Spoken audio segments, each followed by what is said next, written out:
Salve, salve, meus amigos. Professor Kleber Pinho.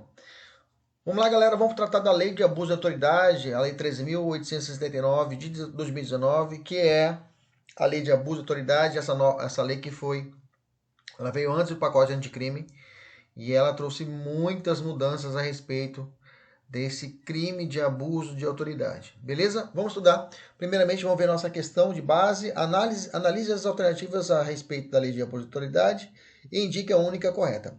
Comete o crime de abuso de autoridade aquele que deixa de entregar ao preso de forma imediata a nota de culpa, assinada pela autoridade com o motivo da prisão e os nomes do condutor e das testemunhas. Letra B. Decretar medidas socioprotetivas em manifesta desconformidade com as hipóteses legais. Letra C. São penas restritivas de direito impostas pela Lei de Abuso de Autoridade à prestação pecuniária e à perda de bens e valores. Letra D. Será admitida a ação privada se a ação penal pública não for intentada no prazo legal, cabendo ao Ministério Público aditar a queixa, repudiá-la e oferecer denúncia substitutiva, intervir em todos os termos do processo, fornecer elementos de prova, interpor recurso e a todo tempo, no caso de negligência do querelante, retomar a ação como parte principal. Vamos para o primeiro ponto, vamos analisar o primeiro capítulo que trata das disposições gerais. Então, vamos lá. A lei, a 13.869 de 2019, ela revogou por completo a 4.898 de 65, ok? O primeiro artigo está aqui, eu já fiz um resuminho aqui embaixo, vamos para os resuminhos. Lembrando que esse quadro de complemento você pode fazer após a nossa aula como uma forma de revisão. Aqui embaixo, já mastigadinho, quem pode cometer crimes de abuso de autoridade? Agente público, veja, não é o particular, é o agente público, ok? O agente público, seja ele servidor ou não, tá? Ele está falando se a pessoa tem algum vínculo estatutário com a administração pública ou não, que no exercício de suas funções ou a pretexto de exercê-las, abuse do poder que lhe tenha sido atribuído, beleza? Há um abuso de poder. Todos os delitos previstos na Lei de Abuso de Autoridade são dolosos e culposos? Não. Só temos crimes dolosos. Esse é um ponto-chave dessa lei, tá? Então já fique tranquilo. Você viu na alternativa, uma situação de abuso de autoridade na forma culposa, a questão está errada, ok? Só tem na forma dolosa. Quais são os elementos subjetivos especiais que devem fazer presente nos crimes de abuso de autoridade? Né? A lei lei de abuso de autoridade, eu tenho vários crimes, vários tipos legais, ok? Mas todos eles têm que ter pelo menos a presença de uma finalidade específica. Qual é? De prejudicar alguém, beneficiar a si mesmo, beneficiar a terceiro, praticar por mero capricho ou satisfação pessoal. Se eu tiver um desses requisitos, um desses elementos subjetivos, é um dolo, mas tem esse elemento subjetivo, aí teremos o crime de abuso de autoridade. Se não tiver nenhum desses elementos subjetivos presentes, não há crime. O fato será atípico. Ok? Conforme o parágrafo 2º do artigo 1º da Lei de Abuso de Autoridade, descreve-se que a divergência na interpretação da lei ou na avaliação de fatos e provas não configura abuso de autoridade. Vamos lá, né? Isso aqui era um ponto que do início do projeto era para ser ao contrário, tá? Era para tipificar o crime. O que está falando aqui, professor? Aqui é um crime que já vem desde a época de Rui Barbosa, eles chamam isso crime de hermenêutica. O que é um crime de hermenêutica? O crime de hermenêutica é quando o operador de direito, em especial o magistrado, é responsabilizado criminalmente pelo simples fato de sua interpretação ter sido considerada errada pelo tribunal revisor. À época, Rui Barbosa chancelou esse termo, né, em sua obra. Né? A doutrina aponta que o parágrafo 2º que nós estamos vendo aqui agora veio para proteger o operador contra essa conduta de crime de hermenêutica. Então vamos lá. Vamos ver então aqui o parágrafo. Então o que está falando o parágrafo 2º? Vou te dar um exemplo. Vamos dar um exemplo. Ó. Um membro do Ministério Público denuncia o acusado afirmando que a sua conduta configura o crime X. ocorre que existe uma segunda corrente diversa daquele sustentada pelo Ministério Público, que defende que essa conduta é atípica. Ok? O juiz adota essa segunda posição e rejeita a denúncia, por entender que não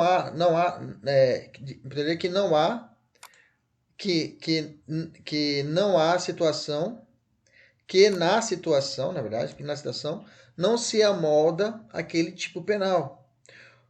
Ponto. O simples fato de haver essa divergência de interpretação não gera a conclusão de que o integrante do parquete, ou seja, do Ministério Público, tenha agido com abuso de autoridade. Seria isso, o promotor de justiça ou o juiz, ele pensa de uma forma, só que tem as decisões, a jurisprudência, outra corrente, que fala que é a contrária. E aí o juiz seria punido por essa posição, ok? Que não seguiu a corrente majoritária, por exemplo.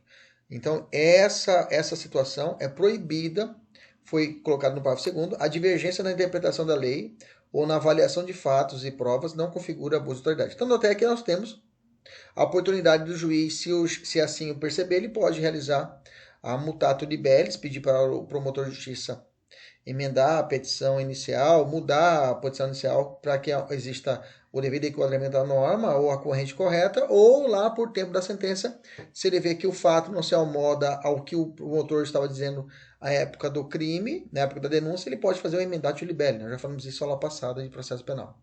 Beleza? Tranquilo? Mas, então cuidado, tá? Se cai na prova que o juiz pensou de uma forma, seguiu uma corrente, e na verdade existia outra corrente majoritária, ou uma súmula do STF já positivada, ele foi contra a súmula. Nesse caso, o juiz não pode ser punido por causa disso. Ok? Beleza? Resolve essa questãozinha para nós aqui. Vamos para o nosso segundo capítulo dos sujeitos do crime. Tá? Vamos falar certinho agora sobre quem é o sujeito ativo do crime de abuso de autoridade. Antes disso, eu fiz um comparativo aqui, ó, dos artigos 2º da Lei de Abuso de Autoridade, o artigo 2º da Lei de Improbidade Administrativa e o artigo 327 do Código Penal. Tá? Só para a gente ver como é que é mais ou menos o padrão. O nosso legislativo seguiu um padrão aqui nessa parte em roxo. Ó. Ele fala assim, aqui na parte do crime de abuso de autoridade. Reputa-se agente público para efeitos dessa lei todo aquele que exerce, ainda que transitoriamente, ou sem remuneração por eleição, nomeação, designação, contratação ou qualquer outra forma de investidura ou do vínculo do mandato, cargo, emprego ou função em órgão ou entidade abrangidos pelo caput desse artigo. Cargo, emprego e função. Sempre é cargo, emprego e função. Sempre é a Caixa Econômica Federal. Decora. Cargo, emprego e função. Caixa Econômica Federal. Grava aí. Cargo, emprego e função. Aqui, na improbidade administrativa, siga o mesmo raciocínio. Ó. Reputa-se o artigo 2º da improbidade administrativa é o parágrafo único nosso aqui do crime de improbidade. Olha lá. Falou aqui, ó. Reputa-se o agente público para efeitos dessa lei todo aquele, olha lá, certinho aqui, ó. Todo aquele que, mesma coisa que estava aqui em improbidade, ele parece que eles olharam na lei de improbidade e falaram, vou fazer igualzinho na improbidade administrativa, o parágrafo único, e colocaram aqui, ó. Ainda que transitoriamente por eleição, nomeação, designação, contratação ou qualquer outra forma de investidura ou vínculo, mandato, copiou e colou, viu? Copiou e colou que estava lá na lei de propriedade administrativa e jogou aqui no crime, na lei de autoridade. E eu tenho o Código Penal que também seguiu nesse padrão, né? Considera-se funcionário público para efeitos penais que, embora transitoriamente ou sem remuneração, olha só, sem remuneração está em todas, né? Mesmo, isso é importante, esse fato. Falar, só quem está recebendo pode cometer os crimes contra a administração pública. Não. Só em propriedade administrativa também pode cometer esse sem remuneração. Vamos ver aqui, ou sem remuneração se tem, transitoriamente ou sem remuneração. Transitoriamente pode ser um mesário. Um mesário pode ser considerado, pode cometer abuso de autoridade. O mesário que eu falo, o mesário da eleição, pode cometer uma improbidade administrativa e o mesário pode cometer um Código Penal. Veja, ok? Beleza, vamos evoluir. Vamos lá. Os crimes previstos na Lei 13.689 de 2019 são próprios ou crime impróprios. O que é um crime próprio e o que é um crime impróprio? Na verdade, todos os crimes aqui do abuso de autoridade são crimes próprios. O que é um crime próprio? Crime próprio são aqueles em que determinadas pessoas, determinados agentes que recebem pela lei a capacidade de cometer o crime. Crimes impróprios são aqueles que todos podem cometer. Por exemplo, infanticídio. Quem vai cometer esse crime? Somente a mulher, a mãe, em estado puerperal, que mata o próprio filho logo após o parto. Bacana? Beleza. O crime contra a administração pública, o servidor público, o agente, funcionário público. Bacana? Beleza? São crimes próprios, são crimes que precisam de determinada... A lei exige para a conduta determinada capacidade especial. Crimes impróprios, não. Crimes impróprios é qualquer pessoa. O homicídio. Homicídio é crime impróprio. Qualquer pessoa pode cometer homicídio. Qual o conceito? É claro, né, gente? Não vou entrar na divagação que pode cometer o crime, o particular. Sim, desde que cometa o crime junto, em concurso de pessoa, com aquele, né? Com aquele que é servidor público. Porque pelo artigo 30 do Código Penal, as elementares que não sejam pessoais, elas podem ser transmitidas. Eu acho que aqui embaixo eu coloquei uma questão assim. Vamos continuar assim.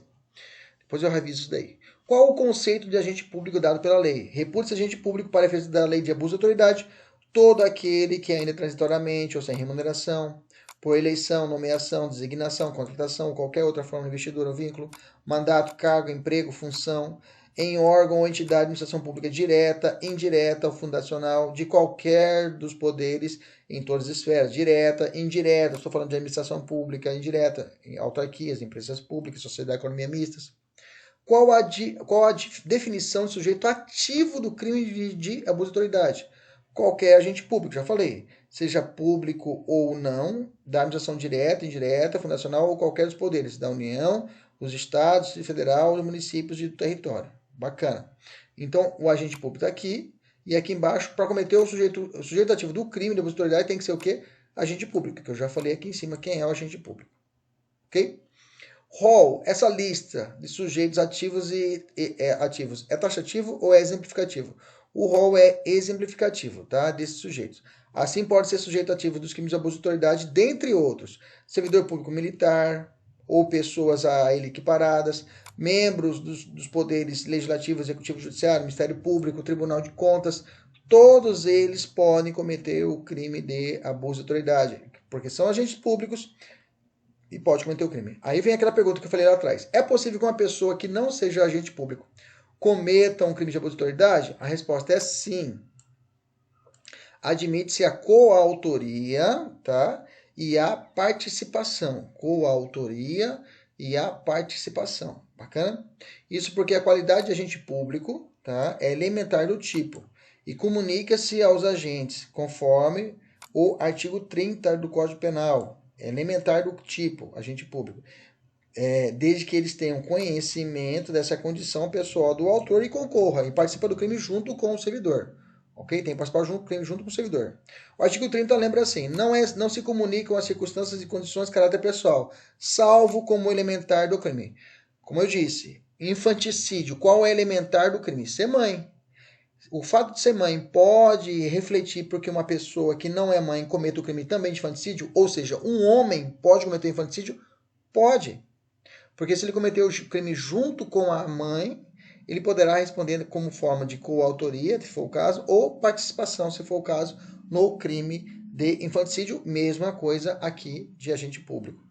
Mesma coisa abuso de autoridade, e vou dizer também, mesma coisa aqui também na improbidade administrativa e mesma coisa também lá nos crimes do Código Penal. Beleza? Tranquilo? Vamos evoluir. Quem é o sujeito passivo dos crimes de abuso de autoridade? Eu tenho uma dupla subjetividade passiva, tá? Eu tenho dois sujeitos passivos, claros. O primeiro, que é o principal imediato, que é a pessoa física ou jurídica indiretamente atingida ou prejudicada pela conta da abusividade, o preso, no caso do artigo 13 do Código Penal, ok? No caso do artigo 13, não, 13 daqui da lei de abuso de autoridade. O sujeito passivo secundário, então quem, por exemplo, o sujeito passivo principal é quem sofreu a agressão, é quem foi determinada a sua prisão além do prazo normal, foi determinada a ele uma condução coercitiva. O sujeito secundário, tá, imediato, é o Estado, tá, que tem sua imagem, credibilidade, até o patrimônio ofendidos quando um agente seu pratica ato abusivo. Responde para mim essa questão aqui, bolada por mim, essa questãozinha, e vamos evoluir. Terceiro capítulo, da ação penal. Grava. Todos os crimes da lei de abuso de autoridade são de ação penal pública incondicionada. Todas são incondicionadas. Não precisa de qualquer autorização, requisição, requerimento, representação para começar a ação penal, ok? Toda ação de ação penal pública incondicionada. Mas a lei admite ação penal privada subsidiária da pública por meio da queixa substitutiva. Quando será possível essa queixa substitutiva? Quando será possível essa ação penal privada subsidiária da pública? Gente, isso aqui nós já conhecemos lá no artigo 100 do Código Penal, né? Toda ação penal pública, toda, não é só especial da lei de abuso de autoridade, que o Ministério Público, ele ficar omisso, ele ficar inerte, pedir arquivamento de autos do inquérito não é inércia. Se ele agiu, não tem a possibilidade de ação penal privada subsidiada da pública. Só tem ação penal subsidiada da pública quando o Ministério Público for o quê? Inerte, omisso, ok? Qual o prazo da denúncia, né? Quem fala isso, porque o Ministério Público tem um prazo para denunciar, não tem? Tem. Se ele ficar inerte e não denunciar, como que vai fazer? Bom, se o réu estiver preso, o prazo é de 5 dias. Se ele estiver solto, o prazo é de 15 dias. Passou esse prazo, nasce para o ofendido, nasce para a vítima a possibilidade de contratar um advogado e o advogado entrar com uma queixa substitutiva, ok? O advogado passa a ser o promotor de justiça. Ao final do prazo previsto no artigo 56, o Ministério Público, quais são as ações que o Ministério Público pode fazer? Aliás, passou do 46 esse prazo, o Ministério Público pode o quê? Oferecer denúncia, requisitar a realização de novas diligências, pedir arquivamento e requerer declinação de competência. Ou melhor dizendo, né?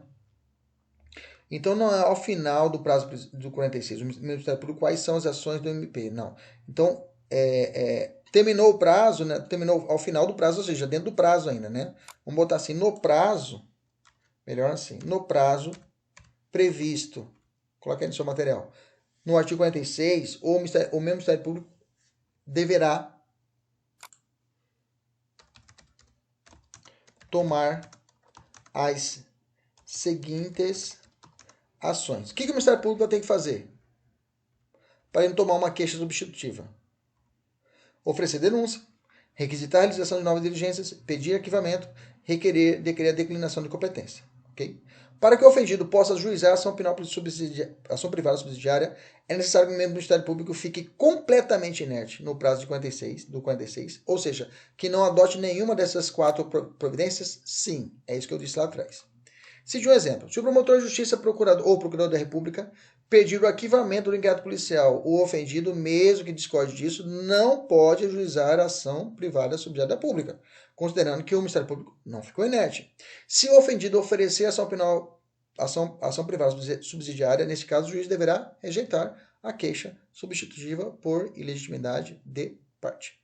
Qual o prazo para oferecer a queixa substitutiva? O prazo é de 6 meses para propor a substitutiva. Ou seja, acabou os 5 dias, o cara preso. No 6º dia, do 6º dia em diante, o ofendido terá o prazo de 6 meses para propor a sua oportunidade de entrar com a queixa-crime. Ok? Queixa substitutiva. Se estiver preso, se estiver solto, a partir do 15º dia. Bacana? O prazo de 6 meses é tido como prescricional ou decadencial? Decadencial, isso aqui nós já sabemos. Decadencial. Decadencial próprio ou impróprio? E aí? Esse aqui é difícil a gente ver em prova, né? Mas vamos lá, vamos aprofundar. Decadencial impróprio. Por que é impróprio? Deixa eu te explicar.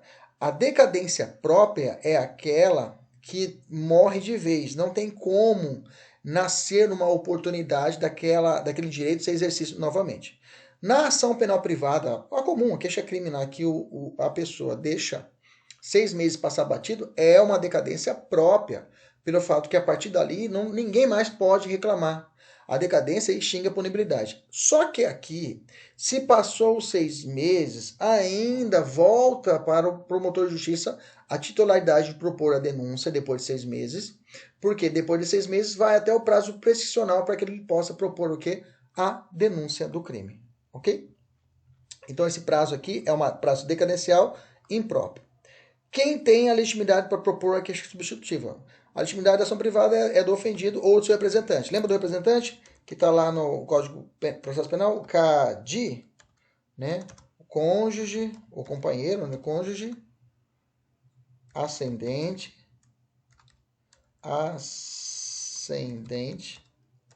descendente e irmão. Crescendo no seu material aí.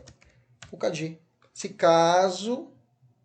caso não tenha em vida, por exemplo, morreu o ofendido, a vítima. Ok? Entra uma sucessão e nessa sucessão o CADI entra nessa história. Beleza?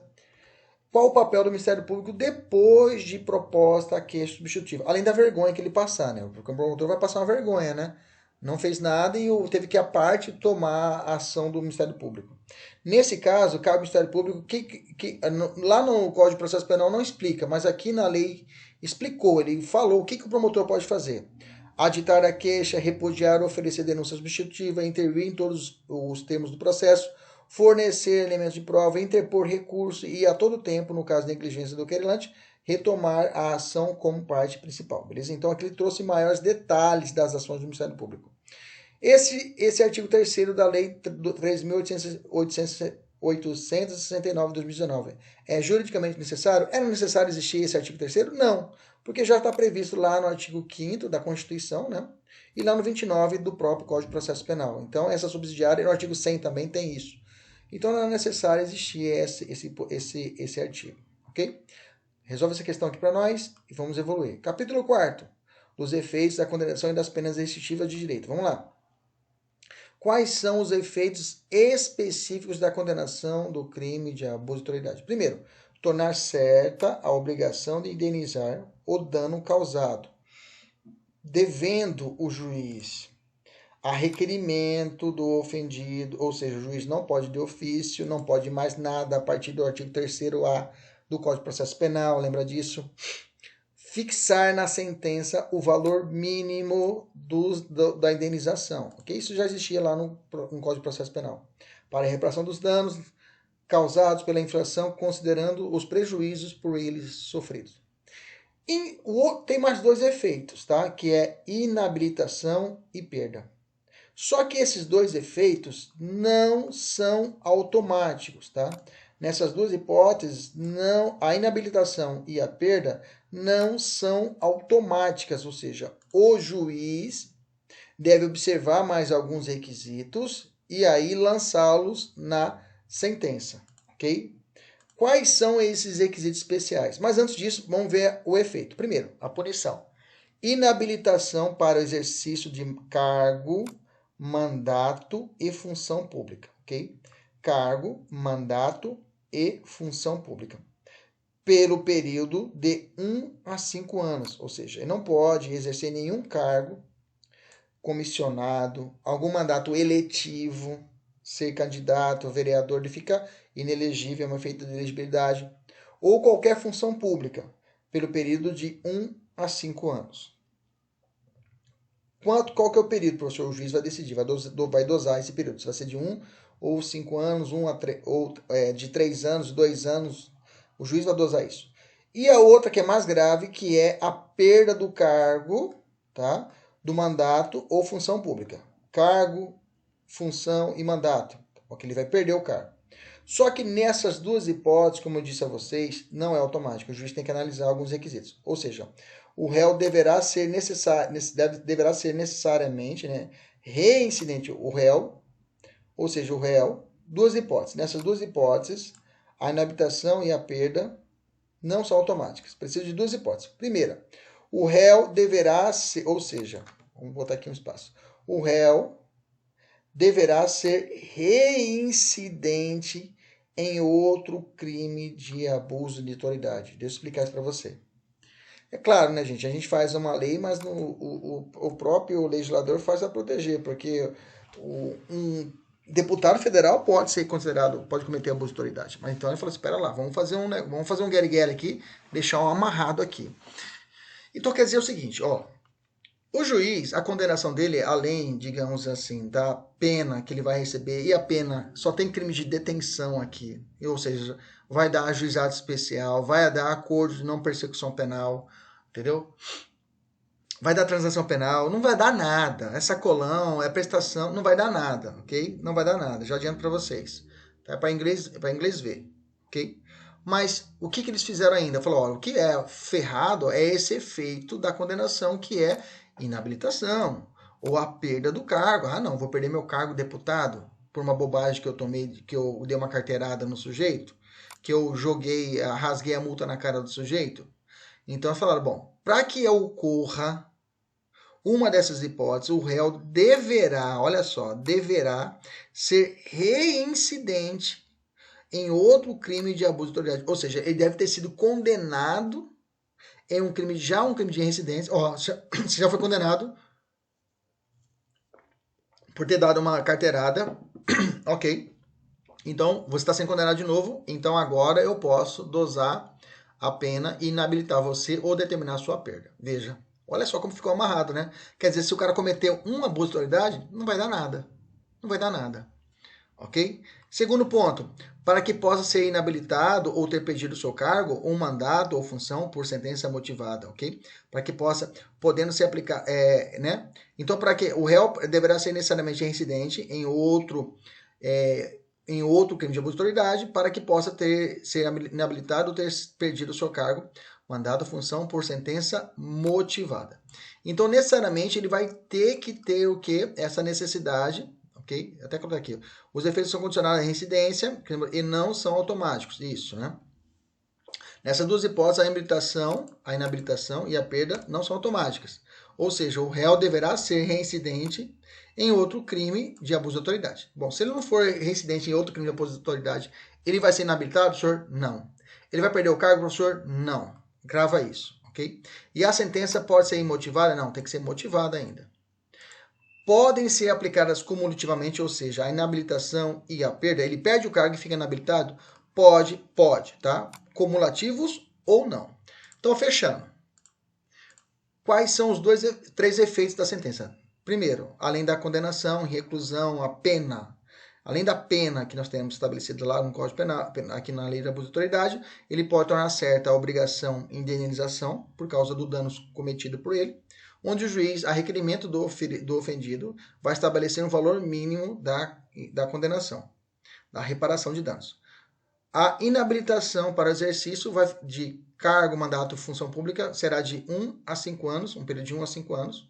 E a segunda é a perda do cargo, mandato ou função pública, beleza? Mas a inabilitação e a perda são automáticas? Não. Okay? Elas precisam, qual é o requisito essencial? Ele deve ter já cometido um crime de abuso de autoridade. Ele tem que ser o quê? Reincidente. Sendo reincidente, ok. A sentença tem que ser motivada? Sim. Eu posso determinar só um? Sim. Eu posso determinar os dois? Pode. É cumulativo ou não? Beleza? Vamos evoluir. Penas restritivas de direito da nossa lei de abuso de autoridade. Quais são as penas restritivas de direitos? Substitutivas das penas privativas de liberdade. Prestação e suspensão. Decora. Prestação e suspensão somente. Prestação e suspensão. Prestação e suspensão. Quais são as penas restritivas da lei de abuso de autoridade? 2. Prestação e suspensão. De novo, prestação e suspensão. Prestação de quê? De serviços à comunidade ou entidades públicas. Suspensão de que serviço? Do cargo, função ou mandato. Por qual prazo durará a suspensão? De 1 a 6 meses. Ok? Não confunda com a inabilitação. A inabilitação é o período de 1 a 5 anos. Inabilitação não pode exercer o cargo. Não pode concorrer a nenhuma espécie de cargo público. Não pode. Nenhuma espécie em outra cidade, não pode. No Brasil não pode. A suspensão do exercício, ele está suspenso daquele cargo público. Ok? Cargo, função ou mandato. Qual o período? De 1 a 6 meses. Ok? Mantém-se os vencimentos e vantagens nessa suspensão? Não, ele perderá. Tá? Ele perde na suspensão. As penas restritivas de direitos podem ser aplicadas autônomas e acumulativamente? Não, elas têm que ser autônomas ou cumulativamente. Cuidado com esse pegadinho de erro. Eu vi numa prova e já coloquei para vocês aqui. Não é autônoma e cumulativa. É autônoma ou cumulativa. tanto o artigo 5º da LIA e o da LA e o 43 do Código Penal prevê penas restritivas de direitos. Qual prevalece? Nós já estudamos isso, conflito aparente de normas. Qual é a norma especial? O Código Penal ou a lei de abuso? Lei de abuso. Então, eu vou aplicar a lei de abuso como regra padrão, ok? Então, quais são as penas restritivas de direito lá do Código Penal? Lá é prestação, duas prestações que tem, né? Perda, limitação, duas limitações e uma interdição, ok? Prestação de pecuniária, perda de valores, limitação de final de semana, prestação de serviços à comunidade, interdição de temporário e limitação no final de semana. Já vou dizer para você, o examinador vai pegar essas aqui e vai jogar aqui, ok? Lembre-se, quais são as penas restritivas de direito? Da LA, prestação e suspensão, prestação de serviço e suspensão do exercício. Qual é o período de suspensão do exercício? Qual é o prazo? Fala para mim. Isso, de 1 a 6 meses. Ele ganha com isso? Ele continua ganhando? Não, é com perda do vencimento. Bacana? Posso aplicar as penas de forma autônoma? Sim. Cumulativa? Sim, também. Pode ser as duas? Pode. Cumulativa ou autônoma. Qual a diferença da suspensão do exercício de cargo, da função ou do mandato, do artigo 5º 2 da LA, com as medidas de cautelar da 319 no inciso 6? Até fala, né? Lá do Código de Processo Penal, lá também tem suspensão do exercício, tá? Lá também tem suspensão do exercício de função pública ou de atividade de natureza econômica, financeira e outros mais. Só que lá no Código de Processo Penal é uma medida cautelar. E aqui não, aqui já está aqui é antes da pena, aqui já é na pena, na sentença, ok? Aqui já é a fase de sentença e aqui é na medida cautelar ainda antes do processo findar. Resolve para mim essa questão aqui, essas duas, vão evoluir. Da sanção de natureza civil e administrativa. Vamos lá, vamos descer aqui. O que se entende pelo princípio da independência de instâncias? Toda vez que você viu numa lei, toda vez que você viu numa prova, dizendo assim, as responsabilidades civil e administrativa são independentes da criminal. Ou seja, quando fala que existem as três frentes, civil, administrativa e penal, cada uma segue o seu caminho, isso é um princípio, o princípio da independência de instâncias. Em regra, as sanções penais previstas na LA devem ser aplicadas de forma independente das sanções de natureza civil e administrativa cabíveis, ok? Sanção penal é uma coisa, sanção civil e administrativa é outra. Assim, em regra, as responsabilidades civil e administrativa são independentes da criminal, beleza? Eu falei em regra, porque tem exceções? Tem. Quando que a decisão do juiz criminal da LA fará efeito no processo administrativo ou fará efeito no processo de reparação de danos, de improbidade administrativa, com certeza será proposto contra esse cidadão. Vamos lá. Se o juiz criminal decidir sobre a existência ou a autoria do fato, ele fala assim, não foi esse desembargador, foi outro, ok? Essa questão não poderão mais ser questionada nas esferas civil ou administrativa. Não houve o crime, ele absolveu porque o cara não houve crime, então não dá para discutir na esfera civil e administrativa, ok? Isso já estava no Código de Processo Penal, tá? Ele só esmiuçou e colocou aqui. Segundo, a sentença penal fará coisa julgada em âmbito civil, assim como no administrativo. A sentença que reconhecer ter tido o ato praticado nas excludentes de licitude. Se apresentou uma excludente de licitude, ok? Está necessidade, legítima defesa, estrito cumprimento, exercício regular de direito. Ele viu que o agente agiu em legítima defesa, por isso que ele causou, ele cometeu um crime de abuso de autoridade. Nesse caso, essa decisão vai irradiar também no âmbito civil e administrativo. Resumo do fato. Se for provado a inexistência do fato, ou da autoria, ou se tiver presente alguma excludente de licitude, todos esses três efeitos farão efeitos no âmbito administrativo e civil. Tem uma decisão isolada do STJ, né, só para a gente contribuir aqui, que excepcionalmente o STJ já admitiu a discussão da responsabilidade no âmbito civil, embora reconhecida a legítima defesa do agente, e na esfera penal, tá? Está excetuando esse segundo exemplo aqui. Quando aconteceu isso, professor? Explica mais aí.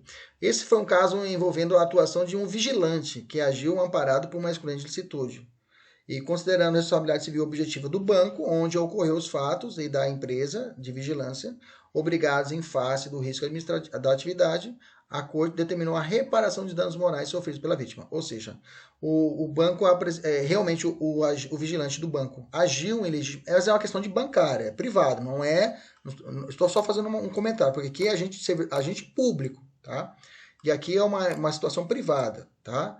Uma ação privada, uma situação privada. Vigilante, Cebival, o cara da Cebival, um cara da Protege, deu um tapa na cara de um cidadão dentro do banco, beleza? Nesse caso, mas aí comprovou que ele, num processo criminal, que ele agiu em legítima defesa. Só que o banco assim mesmo foi processado civilmente. E assim mesmo, pela responsabilidade objetiva, o banco teve que indenizar o cliente. Essa é a sacada, tá? Em caso de falta funcional, o órgão correcional deverá ser informado? Sim, tá? Bom, se ele cometeu, por exemplo, o que aconteceu, né, daquele juiz, né? Do juiz, do desembargador que recusou a utilizar a máscara. Claro, está se investigando aqui a possibilidade de aplicação da abuso de autoridade nele. O órgão correcional dele já teve ciência disso, como também o órgão correcional dos magistratura federal, que é no âmbito federal, que é o CNJ, que também tem autonomia. Beleza? Então, as notícias de crime previstas nessa lei, que descreverem falta funcional, deverão ser informadas à autoridade competente com vistas para a apuração. Responda essa questão para mim. Vamos para o capítulo 6. Vamos entrar já nos crimes, ok? Hoje a gente dividiu essa lei em duas partes, porque realmente é uma lei que realmente vai despencar nas provas de concurso e a gente precisa estudar ela de forma bem fatiada, a miúde. Vamos lá. Crime de decretação de medida privativa de liberdade em desacordo com as hipóteses autorizadas em lei. Vamos lá, já fiz uma mastigada para você. O que consiste esse tipo penal? Ocorre quando a autoridade judicial decreta medida privativa de liberdade em desacordo com as hipóteses autorizadas pela lei. Aí eu te pergunto, quais são as medidas de privação de liberdade previstas no ordenamento jurídico que podem ser objeto desse crime? O juiz determinou, por exemplo, uma prisão cautelar, uma prisão temporária ou uma preventiva. Flagrante não tem, porque não há determinação judicial prévia, né? Flagrante não tem nada a ver aqui. Não é determinado pelo juiz, o flagrante. Segunda, prisão para cumprimento da execução provisória da pena, que já foi derrubado pelo processo penal, ok? Nós já falamos disso, lá no princípio da presunção de inocência, como também já tem mudança de entendimento do Supremo quanto a isso. Mas mesmo assim, a LA já colocou. Vamos colocar aqui para garantir a gurizada. Terceiro, prisão para cumprimento da execução definitiva de sentença da pena. Medida de segurança detentiva, internação lá no Código Penal, tá? Medida de segurança detentiva, internação. Semiliberdade, lá no ECA. Internação, lá do ECA. Internação psiquiátrica, beleza? Todas essas são medidas de privação de liberdade. Se o juiz, dentre essas situações, ele determinar essa medida sem nenhum fundamento, sem nenhuma autorização legal, eu tenho um crime de abuso de autoridade. Quem é o sujeito ativo? Aqui, judicial, tem que ser juiz, autoridade judicial, juiz, primeira base, juiz de base, primeira instância. Segunda instância, tribunais de justiça e tribunais regionais federais, desembargadores. Brasília, STJ e STF, ministros, ok? Quem é o sujeito passivo? É o Estado, a dupla subjetividade nós vimos lá atrás, dupla subjetividade passiva, a pessoa e o Estado. Qual é o elemento subjetivo? Isso aqui está em todas, né, gente? Dolo, e lembre-se da finalidade específica lá atrás que eu falei. Prejudicar outro, beneficiar a si ou a terceiro, ou ainda mero capricho de satisfação pessoal. Não existe forma culposa na lei de abuso de autoridade. Pode anotar isso aí. Não há. Apareceu na prova forma culposa, já sabe que está errado. Quando ocorre a consumação desse crime? O crime se consuma com a decretação, ou seja, com a prolação da decisão determinando a medida de privação de liberdade. Ainda, olha a sacada, que não se consuma. O juiz determinou a prisão do sujeito de forma totalmente arbitrária, sem nenhum fundamento. Expediu-se mandado de busca de prisão.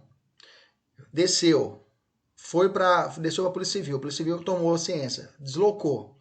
Antes de realizar a prisão, o paciente, a pessoa que sofreu essa violência, essa ordem ilegal, corre no Tribunal de Justiça e pede um recurso. Aliás, entra com habeas corpus para poder preventivo, ok? Ou repressivo, já saiu o alvará e repressivo, ok? Nesse caso, ele vai e consegue quebrar o habeas corpus. Veja, ele não foi preso, mas a mera decretação, o crime já está o quê? Consumado. Como é que eu chamo isso? aqueles crimes que têm a antecipação, crime de consumação antecipada, aqueles crimes em que não precisa ter o fato, digamos assim, da consumação de per si, mas começasse a execução e já temos ali a situação do crime já de forma antecipada. Crime o quê? Formal. Esse aqui é um crime formal, beleza? Cabe suspensão condicional do processo? Só olhar a pena. Se a pena é mínima 1 ano, cabe. A pena é de 1 ano? Veja, detenção de 1 a 4 anos. Beleza. Se a pena mínima é de 1 ano, cabe suspensão condicional do processo. Lembre-se, suspensão condicional do processo, a suspensão condicional do processo cabe para qualquer crime, tá? Não precisa ser só crime de menor potencial ofensivo. Qualquer crime cabe suspensão condicional do processo, que é quando o promotor, no ato de denunciar, já denuncia o sujeito, e aí ele fala, olha, vamos fazer uma suspensão, vamos fazer um acordo, e essa suspensão condicional do processo poderá levar à extinção da punibilidade do réu. Beleza? Cabe acordo de não persecução penal? Sim, a pena mínima, como a pena mínima é inferior a 4 anos, ok, a pena de 1 ano, então cabe o acordo de não persecução penal. Só que lembra que o acordo de não persecução penal, lá do 28A, tem algumas regras, tá? Lá, por exemplo, vai dizer que se caber transição penal, não cabe acordo de não persecução penal. Tem umas regras específicas que nós vamos estudar. Qual o crime do parágrafo único do artigo 9º? Traz assim, providência que o juiz deverá adotar diante de uma situação de flagrante. No 310 do CPP, dita que o juiz, ao receber do auto de prisão em flagrante, ele deverá, fundamentalmente, relaxar, converter, né? Converter a prisão em flagrante preventiva quando estiver presente os requisitos do 312, se revelam inadequados o suficientes a medidas cautelares diversas de prisão, e, por fim, conceder a liberdade provisória com ou sem fiança. Bem que, na verdade, não é essa a sequência, né? Eu tenho primeiro relaxar, depois concessão da liberdade provisória e, por fim, a conversão, né? Porque, lembra que eu disse para você, no ordenamento brasileiro, a liberdade é a regra e não a prisão. Aí, se caso o juiz ele não realizar esse procedimento que ele é dado pela lei, ele não realizar o que deve ser feito por isso, ele terá cometido o abuso de autoridade. Mas vamos esmiuçar os incisos aqui embaixo. Os incisos 1 e 4 do parágrafo único do artigo 9º têm como objetivo principal punir o magistrado que, dentro de prazo razoável, deixa de dar cumprimento adequado ao 310, tá? A lei não fala esse prazo, né? A lei não fala o prazo determinado, né? Incorre na mesma pena a autoridade judiciária que dentro do prazo razoável, não fala qual era o prazo de realizar essa determinação. É claro, se ele ficar 1 semana com o processo lá em cima e não determinar, aí eu tenho aqui que esse prazo não é razoável. Então, quais são as medidas? Primeiro, depois que chegou para ele, relaxar a prisão manifestamente ilegal. O juiz recebe o auto de prisão em flagrante e constata que o indivíduo foi preso por conta de um fato atípico, ou percebe que não havia situação de flagrância. Nessas hipóteses exemplificativas, cabe ao juiz relaxar a prisão do indivíduo, colocando em liberdade, salvo se tiver algum outro motivo. Se ele não o fazer, deixar quieto, não vou fazer. Abuso de autoridade. Substituir a prisão preventiva por medida cautelar diversa ou conceder liberdade provisória quando manifestamente cabível. Vamos dividir isso aqui em 2 pedaços, né? Vamos dividir em 2 pontos sensíveis. Primeiro, deixar de substituir a prisão preventiva por medida cautelar diversa. Como se define a prisão preventiva? Você sabe, você não sabe, vamos aprender agora. Mas veja, depois a gente vai estudar só a prisão preventiva. Isso aqui é só para a gente poder... é bom que na legislação penal especial a gente abre um pouquinho mais o leque para a gente entender os outros institutos para poder entender a lei. Espécie de prisão cautelar decretada na fase das investigações ou durante a ação penal, desde que presentes os pressupostos requisitados pelo artigo 312 e 313. Ocorre que essa prisão é medida extrema e somente deve ser declarada ou mantida se não couber outra medida cautelar. Assim, somente será determinada a prisão quando não for cabível a substituição por outra medida cautelar. Beleza? Lembrando que não existe prisão preventiva decretada de ofício pelo magistrado. Não existe mais. Quais são as medidas cautelares diversas de prisão? Está no 319. O que é o 319? Vai trazer o que essas medidas cautelares? Eles vieram para substituir a prisão preventiva. Eles vieram para dar uma segunda opção. Por exemplo, coloca lá, em vez de manter o cara preso, põe uma proibição de ausentar da comarca. Põe a proibição de acesso ou frequência de determinados locais. Tá? Recolhimento domiciliar. Suspensão de exercício de função pública. Internação provisória. ok? Fiança, determina fiança, ou monitoramento eletrônico. Então, são outras opções, por isso que fala medidas cautelares diversas da prisão, para dar outra opção para o juiz, ok? Então, caso diante de uma das hipóteses do 319, viu lá que é possível determinar que o cara vai ficar lá, uma proibição de acesso ou frequência determinada, não vai no jogo, no estádio de futebol. Tem o estatuto do torcedor quanto a isso, mas digamos que é uma situação, o cara gosta de ir no campo de várzea, sei lá, gosta de ir em determinada, gosta na igreja e brigar, gosta de brigar na igreja, o cara, então determina ele. Então precisa manter o cara preso. Então, diante da hipótese do 319, o juiz ainda assim converte o flagrante preventiva. Teremos a tipificação do crime de abuso de autoridade, do artigo 9º. Deixar de conceder liberdade provisória quando manifestamente cabível. O que se entende por liberdade provisória? É uma medida de contracautela. Liberdade provisória é uma medida de contracautela, como o relaxamento de prisão em flagrante, que existia, mas hoje ficou mitigado, né? Hoje eu posso falar relaxamento de prisão, porque o relaxamento da prisão, a prisão ilegal, ela vai ser relaxada. E prisão legal é qualquer uma. Pode ser para preventiva ou temporária, ok? Então eu posso entrar com relaxamento de uma prisão temporária? Pode, se ela for ilegal. Então, a liberdade provisória é uma medida de contracautela concedida pela autoridade judicial, que ao receber a ordem de prisão em flagrante, constata que a prisão efetuada foi legal, ok? Liberdade provisória, a prisão é legal, mas que não há motivos para decretar a prisão preventiva, razão pela qual o flagranteado deverá ser solto com ou sem imposição de medidas cautelares. Por exemplo, a fiança. Eu posso ter uma liberdade provisória com fiança. A liberdade provisória é relacionada, portanto, com a prisão em flagrante, não sendo medida adequada, caso já tenha sido decretada a prisão preventiva. Beleza? Se já decretou a prisão preventiva, eu não tenho mais liberdade provisória. Tá? Eu fiz um quadrinho aqui. Ó. Relaxamento da prisão é a decisão do magistrado que reconhece que a prisão é ilegal. Ok? Revogação da prisão preventiva é a decisão do magistrado que reconhece que não há motivos para que a prisão preventiva, devendo, portanto, essa prisão ser revogada. Liberdade provisória. Liberdade provisória é a decisão do magistrado que a prisão em flagrante foi legal, mas que não há motivos para convertê-la em preventiva. Se já foi convertida em preventiva, o que vai caber é a revogação da prisão preventiva. Aí não mais a liberdade provisória. Ok? Entendemos, né? Demos até um passo a mais, mas vamos lá. Deferir, liminar ou ordem de habeas corpus quando manifestamente cabível. Pronto. O 3, quando se aplica o inciso 3? O inciso 3 é bem amplo, né? Porque é complicado para o magistrado. Porque o habeas corpus ele não se limita apenas aos casos de prisão em flagrante. Tá? O habeas corpus ele transcende no Brasil outras formas. Tá? O habeas corpus apresenta uma feição bem mais ampla, sendo cabível mesmo quando o paciente não está preso e mesmo quando o ato impugnado não implicar risco imediato. Ou seja, a gente aprendeu na faculdade duas espécies de habeas corpus, né? Quem não aprendeu, quem é da polícia, quem não fez direito, então já vai aprender agora, já ouviu falar. Existe duas espécies de habeas corpus. Quando o cara está preso, eu vou fazer o habeas corpus, ou quando ele está na iminência de ser preso, aí eu entro com o chamado habeas corpus preventivo. Isso que a gente aprende. Habeas corpus repressivo, o cara está preso ilegalmente, eu vou lá soltar ele. Entrei com o relaxamento, não deu certo, eu entro com habeas corpus no tribunal. E o habeas corpus, se caso o cara vai depor na CPI, aí ele entra com o habeas corpus preventivo. Tenho certeza que você já ouviu falar disso.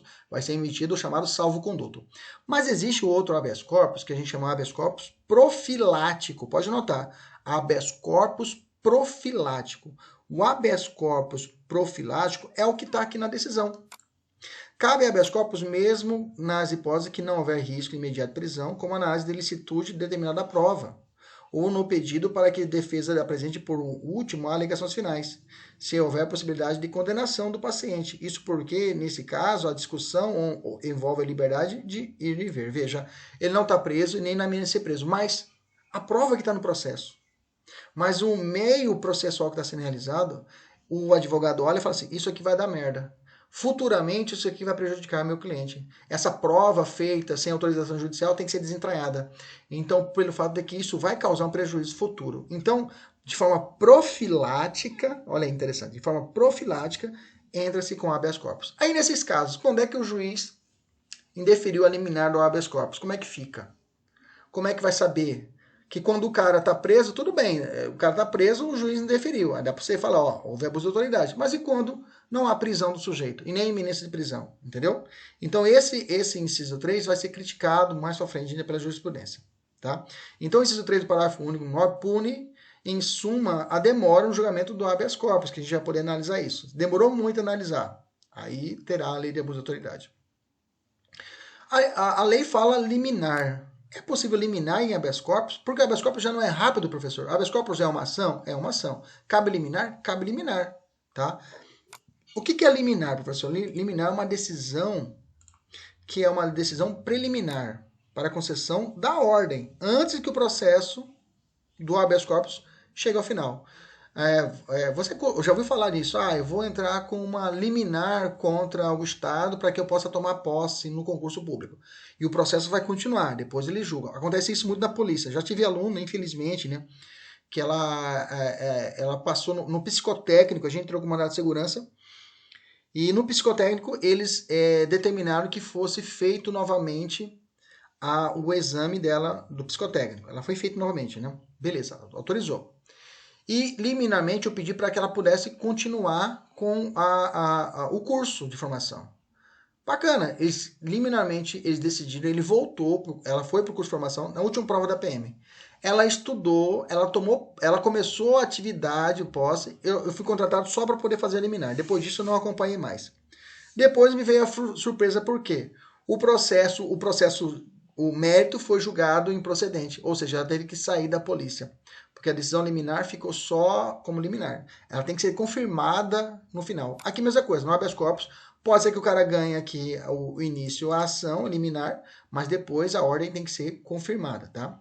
Então, a ordem de habeas corpus é a confirmação, já no final do processo. Quando a gente fala ordem de habeas corpus concedida, é quando o quê? Chegou ao final, aquele processo do habeas corpus. O processo habeas corpus é uma ação, não é recurso. Habeas corpus pode ser impetrado no juiz de primeira instância? Sim, tá?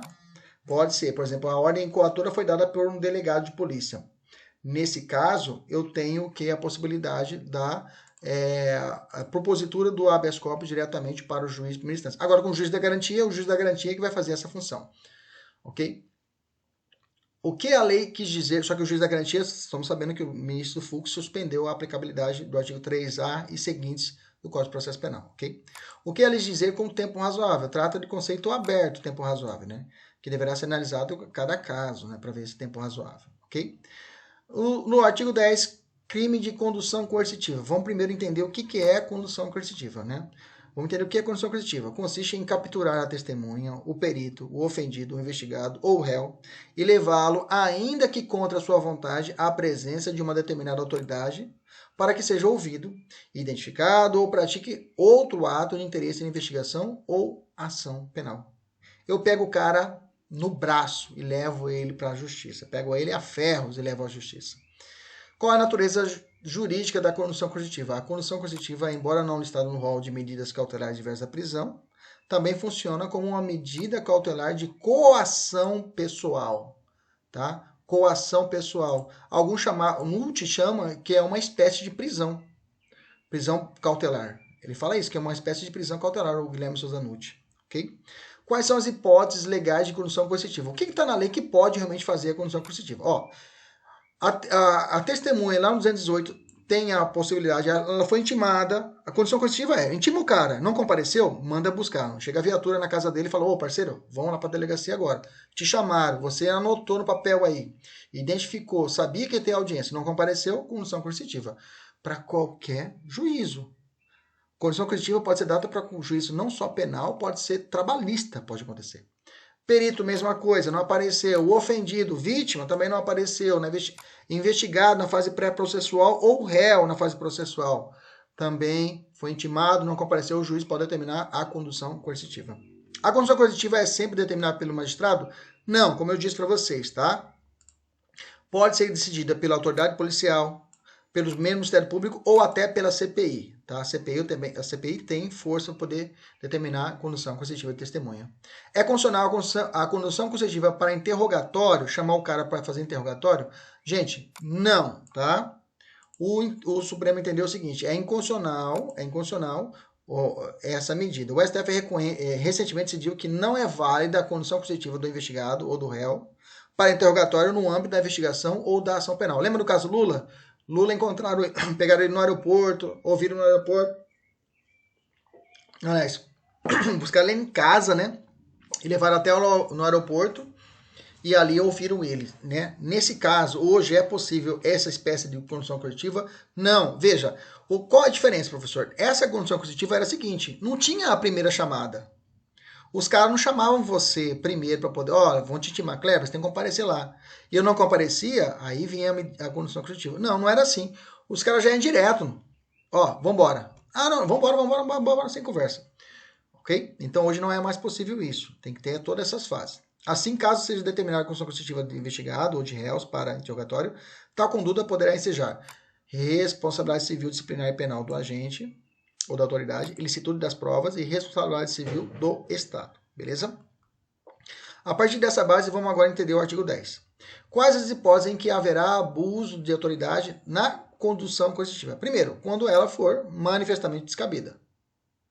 Segundo, quando a autoridade judicial não der oportunidade para que a testemunha investigado compareça espontaneamente. Em verdade, a primeira hipótese abrange a segunda, né? Descabida já vai completar tudo, né? Isso porque a testemunha e o investigado não foram previamente intimados para comparecer espontaneamente, essa condução coercitiva já é abusiva, desproporcional. Quem é o sujeito ativo? Quando a condução coercitiva for manifestamente descabida, delegado, Ministério Público, presidente da CPI e o juiz. Quando a condução coercitiva for decretada sem prévia intimação do comparecido, aí eu tenho o juiz, desembargador e o ministro, tá? Quando a condução for decretada sem prévia intimação. Então, quem intimou nesse caso foi o juiz, desembargador, o ministro. Ok? Bacana. Quem é o sujeito passivo do crime? É possível identificar duas vítimas. A administração da justiça e a testemunha investigada submetida ao constrangimento, tá? Prévia intimação do comparecimento. A intimação prévia da testemunha ou do investigado deve ser pessoal, tá? Essa não pode ser por,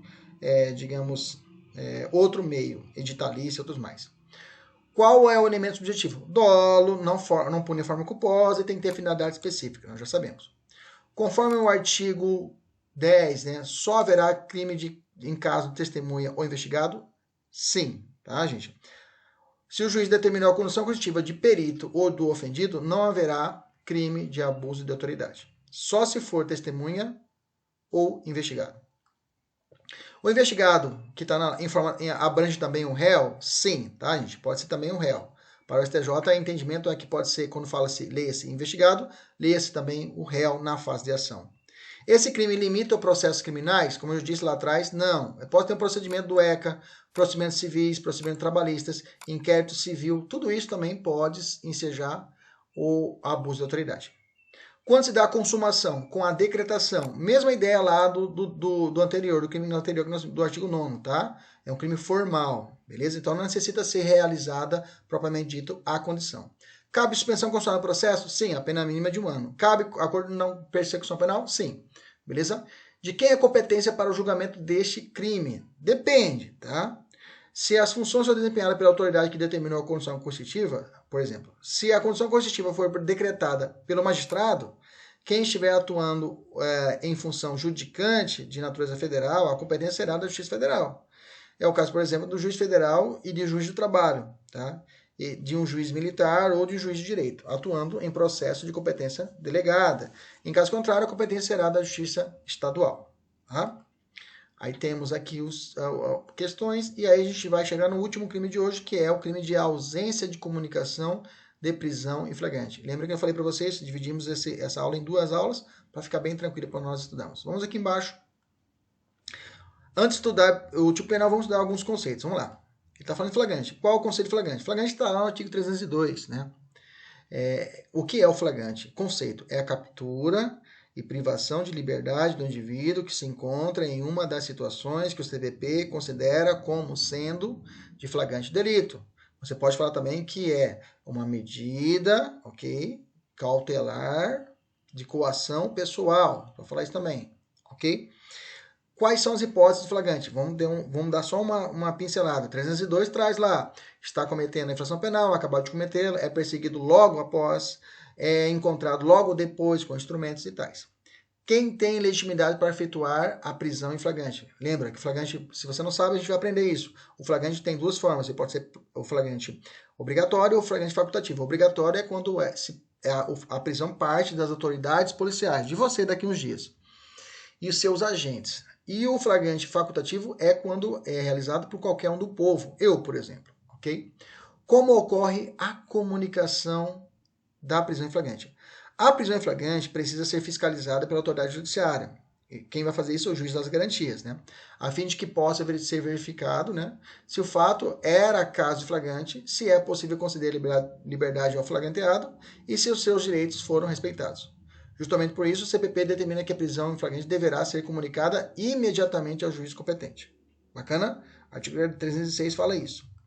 Essa previsão do caput 306 cumpre um mandamento constitucional, tá, que está presente no artigo 557, que fala: a prisão de qualquer pessoa, local, onde se encontra, serão comunicadas imediatamente ao juiz competente e à família do preso ou à pessoa por ele indicada, e gerou, inclusive, a chamada audiência de custódia. Vamos falar isso depois. Além disso, o CPP afirma que o auto de prisão flagrante deverá ser encaminhado às 24 horas. Bacana. Então, eu tenho uma situação, uma hipótese de imediata do 306 e uma hipótese 306 que fala de 24 horas, que é encaminhamento ao juiz competente. E aí, como é que fica? A comunicação prevista no caput 306 é a entrega do auto de prisão em flagrante, disciplinada no parágrafo 1º do mesmo artigo. São o mesmo dever, ou seja, o caput do crime fala assim, né? Deixar injustificadamente de comunicar prisão em flagrante à autoridade judiciária no prazo legal. Tá, qual o prazo? Ele está falando da comunicação imediata, do 306, ou está falando da comunicação do flagrante, do auto de prisão em flagrante em 24 horas? Como é que fica? São dois deveres distintos da autoridade policial, realizados em dois momentos distintos. Vamos fatiar? Vamos aprender? Vamos lá. Então, o delegado de polícia ele tem duas obrigações. Primeiro, quando há uma prisão em flagrante, a comunicação imediata. Quando a pessoa é presa em flagrante delito, a autoridade policial deverá imediatamente realizar uma comunicação ao juiz sobre essa custódia. Ocorre que a autoridade policial ainda irá lavrar o auto de prisão em flagrante. Então, comunica, ó, o cara está preso. Ok? O cara está preso. Pode ser até por e-mail essa comunicação. Hoje, até a lei fala até a jurisprudência por WhatsApp. Ocorre que a autoridade policial ainda irá lavrar o auto de prisão em flagrante ouvindo o condutor testemunhas flagranteado. Comunicou, mas tem um procedimento na delegacia que vai fazer o cara tocar piano, vai conversar com a testemunha, vai fazer todo o procedimento. Terminado é o encaminhamento do auto de prisão em flagrante. Depois de concluída esse auto de prisão em flagrante, a autoridade deverá encaminhar ao juízo do auto de prisão em flagrante, conforme o 306, que é no prazo de 24 horas. Bom, vamos ao crime do artigo 12. O artigo 12 fala, quando o artigo 12 fala que é crime deixar injustificadamente comunicar a prisão em flagrante à autoridade judiciária no prazo legal. E ele está se referindo ao imediatamente ou em 24 horas. Em outras palavras, qual é o prazo legal para a comunicação da prisão em flagrante à autoridade judiciária? Traduzindo, se adotarmos uma interpretação literal, chegaremos à conclusão que o artigo 12 tem que estar falando de uma referência ao artigo 306, ou seja, é a comunicação imediata, ok? E o parágrafo 1º do 306, por sua vez, é mais do que mera comunicação da prisão, é envio documental, não é isso? Traz de encaminhamento, de remessa de auto de prisão flagrante. Ocorre que, no caput 306, não traz o prazo certo e determinado. É uma expressão aberta, vaga, subjetiva, imediatamente. Bom, diante disso, para fins do artigo 12, deve ser utilizado o prazo de 24 horas. Veja, fizemos uma interpretação de todas as hipóteses para chegarmos à conclusão que o que a lei está dizendo no artigo 12, que o juiz deixou de comunicar, aliás, a autoridade policial deixou de comunicar injusticamente a prisão em flagrante à autoridade judicial no prazo legal, traduzimos que esse prazo é o prazo de 24 horas, beleza? Essa interpretação é a melhor que coaduna com o princípio da legalidade na vertente lex certa, né? Lege certa. Lembra da lege certa? Nós estudamos lá, lege certa, a regra é clara, lege certa, ou seja, o tipo penal deve ser claro e taxativo, traduzindo um mandado de certeza, ou seja, 24 horas é certo, é determinado, do que imediato. Ok, beleza, maravilha. Isso aqui é boa para uma dissertativa, né? Você desenvolveu o raciocínio. Quem é um sujeito ativo do crime? A autoridade pública é responsável pela fratura do óbice em flagrante. Quem é o sujeito passivo do crime? Subjetivo. Lembra lá, dupla subjetividade, né?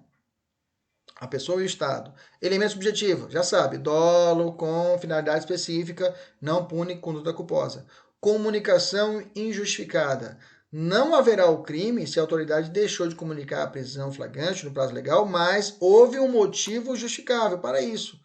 Sei lá, caiu a energia, não conseguiu fazer toda a lavratura, entendeu? O sistema ficou incomunicável, aí temos uma justificativa, tá? Então, a comunicação justificativa, comunicação injustificada, ou seja, não haverá o crime se houver um motivo justificável. Caso a autoridade policial deixe injustificadamente de comunicar ao juiz a apreensão de criança ou adolescente, responde pelo 12 da LA? Não, vai responder para o crime específico 213 lá do ECA. A lei ainda traz umas figuras equiparadas. Deixar de comunicar imediatamente a execução de prisão provisória, de prisão temporária ou preventiva, à autoridade que decretou. O que é isso?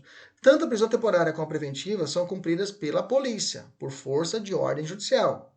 Assim, a autoridade judicial decreta e o policial cumpre, ok?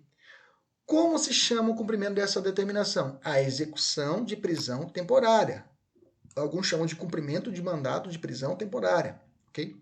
Depois que ocorre a execução da prisão, a autoridade policial tem o dever de comunicar isso à autoridade judiciária. Okay? Onde é que está isso? Está lá no CPP, tá? No parágrafo 3º.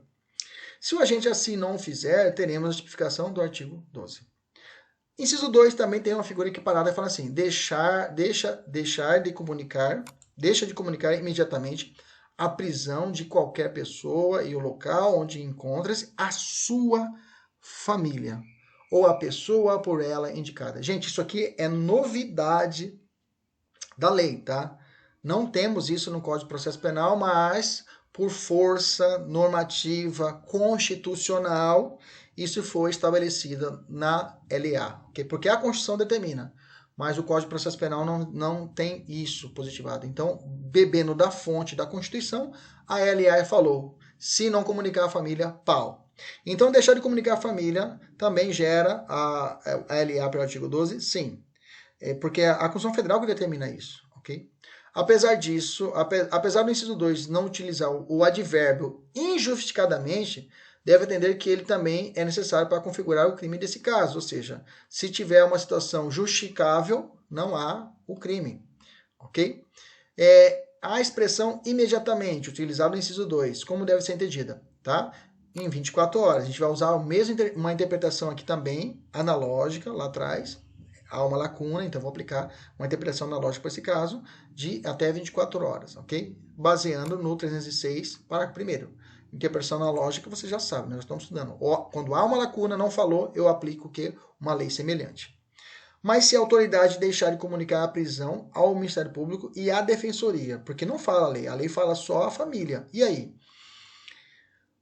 Teremos o crime? Não, tá? Não é crime. Mesmo que o artigo 306 determine que o Ministério Público deve ser comunicado imediatamente sobre a prisão e o parágrafo 1º indica a Defensoria quando o flagranteado não tiver um advogado informado, a lei assim não quis.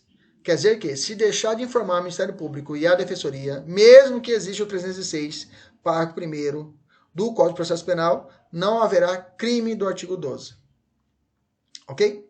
Assim, se o delegado não fizer essa comunicação, não efetuar remessa da cópia aos autos da prisão à Defensoria, ele não comete o crime de abuso de autoridade. Isso porque tais situações não são abrangidas pelo artigo 12, por óbvio. Mas vale ressaltar que, apesar de não ser crime, o descumprimento desses deveres poderá configurar infração administrativa. Bacana? Então, eu fiz até um resuminho aqui, né? Deixar de comunicar a prisão, autoridade judiciária e família, punição. Se não tem, Se for Ministério Público e Defensoria, não tem punição.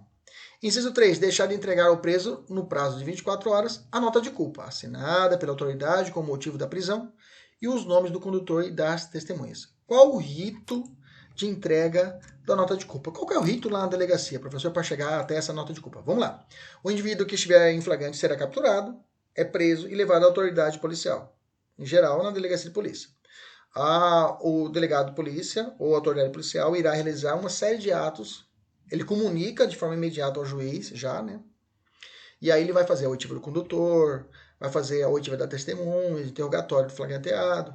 Depois, a autoridade irá entregar ao flagranteado um documento, que é um resumo chamado nota de culpa, no qual estará o indivíduo, constará ao indivíduo o motivo pelo qual ele foi preso, ok? Essa nota de culpa deverá ser entregue a ele no prazo de 24 horas, contado da prisão, ok?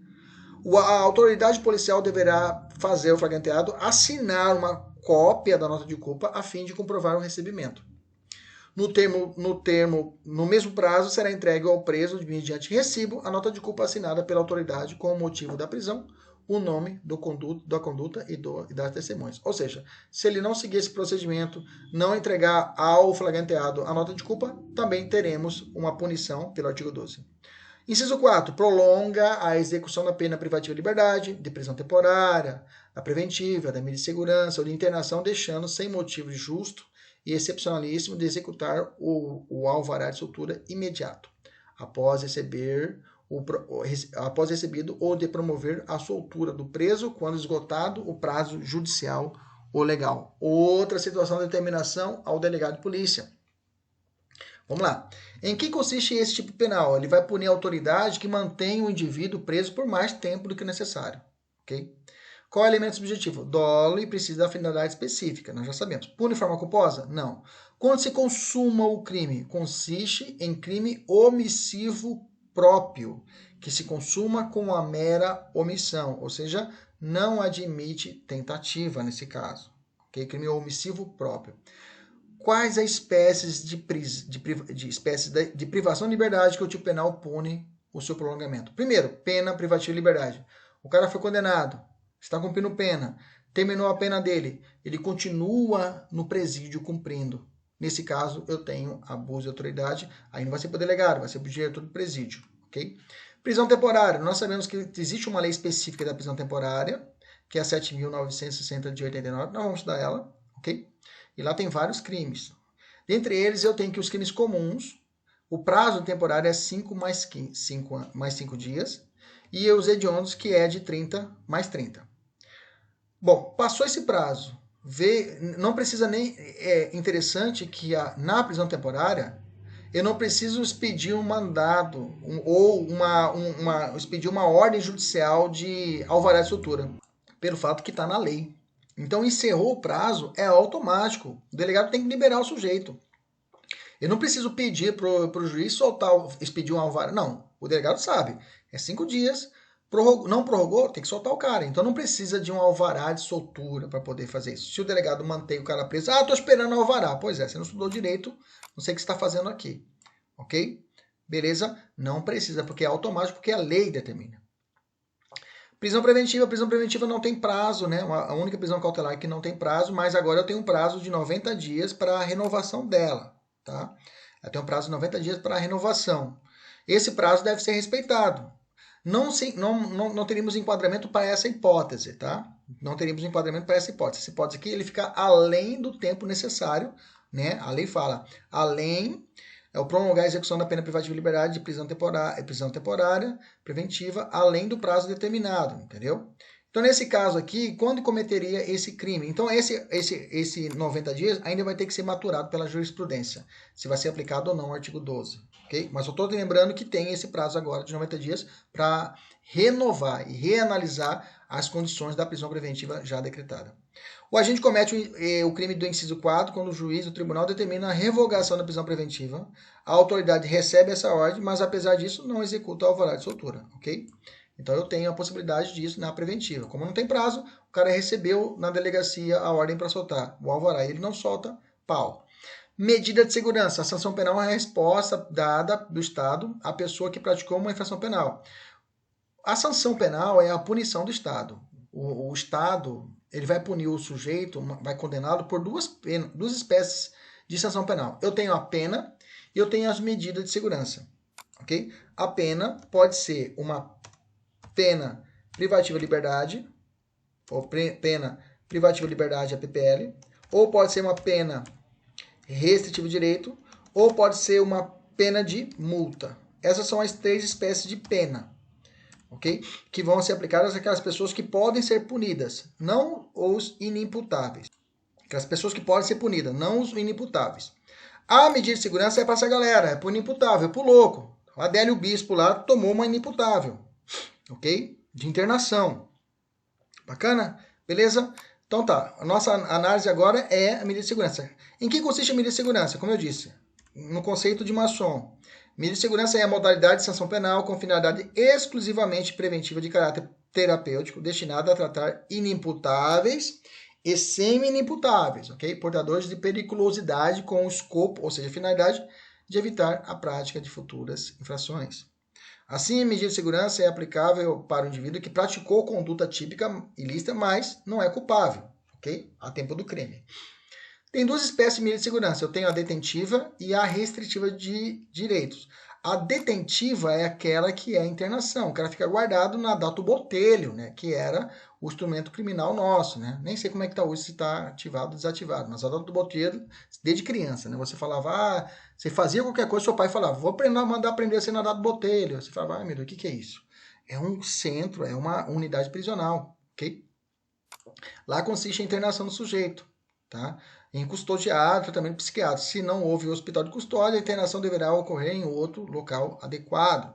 A restritiva é tratamento ambulatorial, é tratamento, o cara fica livre, tá? Permanece livre, mas tem umas restrições de direito, qual seja a obrigação de submeter-se ao tratamento medicamental. Tá, qual que é o prazo da medida de segurança, professor? O Código Penal não aponta, ele põe um prazo indeterminado, tá? Deverá ser mantido enquanto o indivíduo for considerado perigoso. Tá? Quem estabelece esse é o artigo 97, parágrafo 1º. Desse modo, uma redação literal, ela perduraria pelo resto da vida do sujeito. Tá? Como não tem prazo, se você ler literalmente, fala, bom, o cara vai ficar de forma perpétua com essa medida de segurança. E nós sabemos que no Brasil não é admitido o quê? A prisão perpétua. Então, eu tenho posicionamentos quanto ao prazo da medida de segurança. Veja onde eu quero chegar. Essa leitura para o primeiro, 97, é compatível com o 98? O prazo de cumprimento da medida de segurança é ilimitado? Não. O prazo de cumprimento da medida de segurança não pode ser limitado. Tá? Então, eu tenho 2 posicionamentos. Tá? Eu tenho um posicionamento que está desatualizado do Supremo e eu tenho um posicionamento do STJ. O STJ fala o seguinte, ó, o prazo de medida de segurança vai durar o limite máximo da pena em abstrato. Ou seja, se o cara está guardado lá por um homicídio, é 30 anos, beleza? Então ele vai ficar 30 anos guardado. Pena máxima, ou melhor dizendo, latrocínio. Latrocínio foi condenado a 30 anos, ok? Agora pode ser condenado a 40 anos, não tem pena de 40 anos ainda, mas calma aí. Então, qual que é o prazo para o STJ de uma medida de segurança? O máximo da pena abstrata combinada para o delito. Se ele é louco e cometeu um furto, qual é a pena máxima do furto simples? 4 anos. Então ele vai ficar até 4 anos guardado. Para o STF, o posicionamento era o limite do 75, ou seja, era mais grave, ele ficar 30 anos. Qual que é a pena máxima que alguém pode ser acusado no Brasil? Aliás, era, por isso que está desatualizado, né? Era 30 anos. Então, para o Supremo, a medida de segurança poderia durar somente 30 anos para o sujeito. Okay? Não a pena máxima do crime, mas sim a pena de todos os crimes no Brasil que não pode ultrapassar o limite de 30 anos. Só que isso mudou, tá? Então esse posicionamento do STF vai ter que ser atualizado. Pelo fato que agora o limite da pena não é mais 30 anos, é o quê? 40 anos. Ok? Beleza? Então com uma leitura atualizada conforme as mudanças do pacote de crime e uma leitura atualizada do artigo 75 da Constituição, eu tenho que a posição suprema é pelo limite de 40 anos. Ok? Assim, o agente comete o crime desse inciso quando o prazo de duração da medida de segurança chega ao fim. E mesmo assim, a autoridade responsável pelo hospital de custódia não promove a imediata soltura. Eu tenho ainda a medida de internação lá do ECA, né? a medida de internação no ECA, que é uma situação, o cara ficou internado além do prazo determinado. Então, o que se entende por medida de internação? É a medida socioeducativa privativa de liberdade aplicada ao adolescente, tá?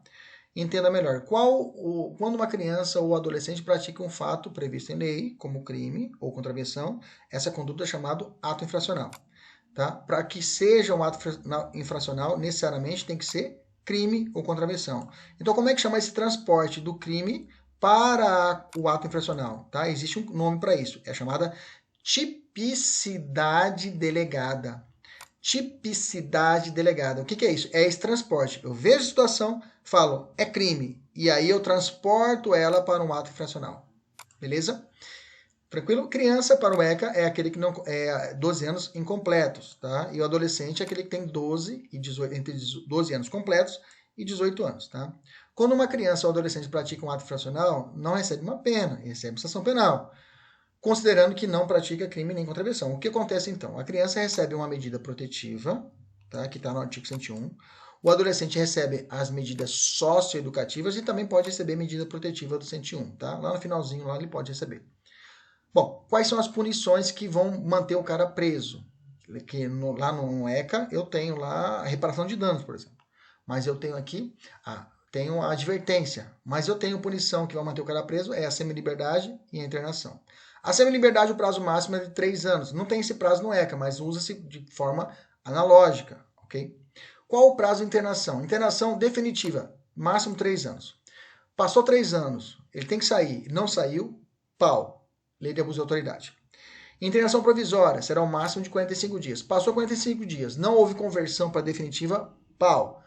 Lei de abuso de autoridade.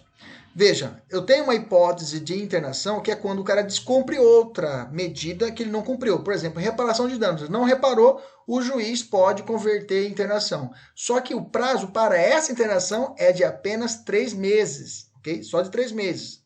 Se passou 3 meses e cumpriu os 3 meses e manteve-se a internação, pau, é a lei de abuso de autoridade. Eu também tenho que, se o jovem ter 21 anos, é possível que o ECA aplique-se ao sujeito com 21 anos. O cara sofreu a sentença, cometeu o ato infracional com 17 e a sentença saiu, por exemplo, quando ele tem 18 anos, mas o processo estava rodando, já tinha começado. Então, nesse caso, pela teoria da atividade, vai ser aplicado o crime do ECA, né? Já estamos em teoria da atividade, aplicar... Não, vamos estudar, né? Pela teoria da atividade, se ele cometeu o crime quando tinha 17 anos, eu vou aplicar ao ECA. Então, a sentença saiu quando tinha 18. Beleza? Beleza. Ele vai cumprir o quê? Pena comum ou medida socioeducativa? Socioeducativa, porque no tempo do fato, ele tinha quantos anos? 17. Mesmo que a sentença saiu quando ele tinha 18, ele vai tomar o quê?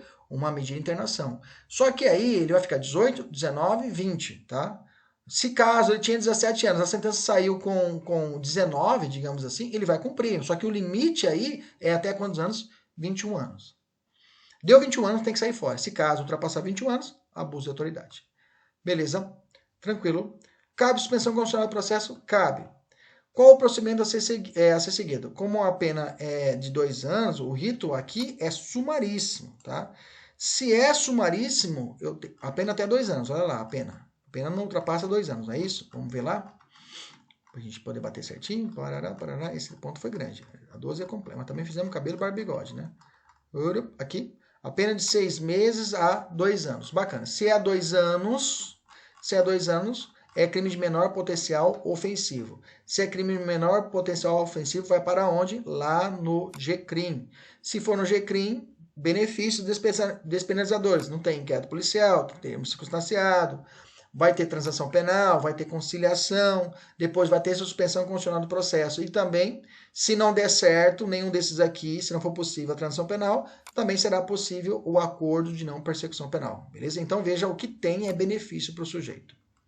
Bacana? Responda essa questão aqui e dá para a gente voltarmos e fecharmos a questão que nós propomos no início. Vamos lá. A respeito da lei de abuso de autoridade, indica que está correta. Comete crime de abuso de autoridade aquele que deixa de entregar ao preso de forma imediata. Não é imediata aqui. Nota de culpa é 24 horas. Está errada a questão. Não é imediata, é 24 horas. Vou até colocar aqui para aqueles que desavisados. 24 horas. Ok. Decretar medidas socioprotetivas. Gente, se brincando, não existe socioprotetivas, né? Medidas protetivas. Há medidas protetivas. Agora, medidas socioprotetivas, inventei na maionese. Não existe medidas socioprotetivas. Ok?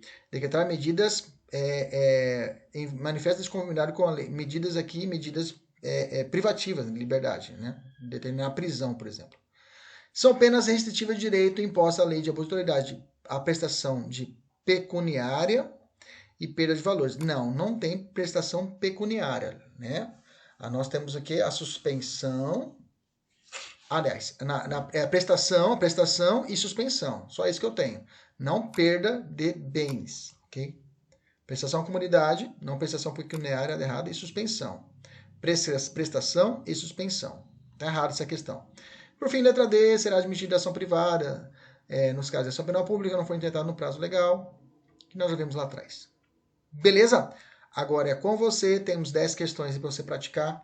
Até a próxima, se Deus quiser, e eu digo a vocês, Ele sempre quer. Força, guerreiro. Vambora!